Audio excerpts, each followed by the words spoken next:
తెలుగు సినిమాలల్లా కామెడీకి ఓ trend సృష్టించిన దర్శకులల్లా శ్రీను వైట్ల గిట్లా ఒకరని చెప్పుకోవాలి. ఇక ఈయనకెళ్ళి సినిమా వస్తున్నది అని అంటే ప్రతి ఒక్కరు కామెడీని మాత్రం ఖచ్చితంగా ఆశిస్తారు. మళ్ళా ఈయన కామెడీ సన్నివేశాలకు గాను ఇక ఏరే లెవెల్ అభిమానులు ఉండడంలా ఎటువంటి సందేహం అయితే లేదు.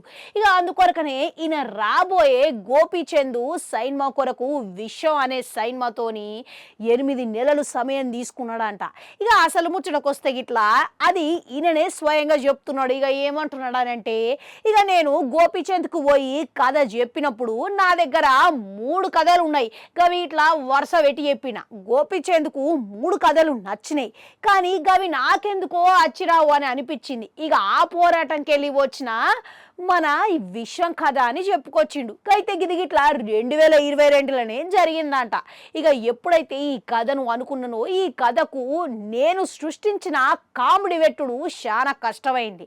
ఇక అందుకోసం నేను ఏకంగా 8 నెలల సమయం తీసుకున్నా అని ఆయననే వెల్లడించిరు. ఇక గంతేకాదు, ఇక గోపీచంద్ సినిమా మొదలు పెడదామని అన్నా కానీ వద్దు, నేనే ఇంకో సినిమా చేసుకోమని చెప్పినా అని అన్నాడు.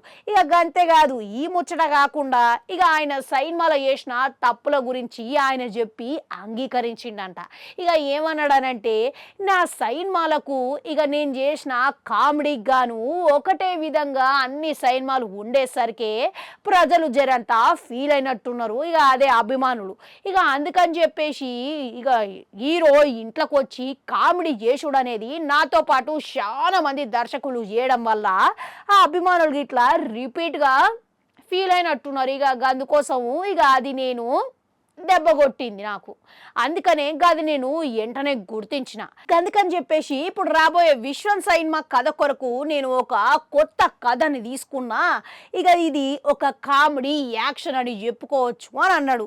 మళ్ళా 25 ఏళ్ళు అవి వచ్చి పరిశ్రమకైనా కానీ ఇక ఇన్నేళ్ళైనా కానీ ఏదో కొత్తగా సాధించాలనే ఆలోచన నాకు లేదు, కానీ సినిమా తీయడమే నా ధ్యేయం అని ఆయన చెప్పుకొచ్చిండంట.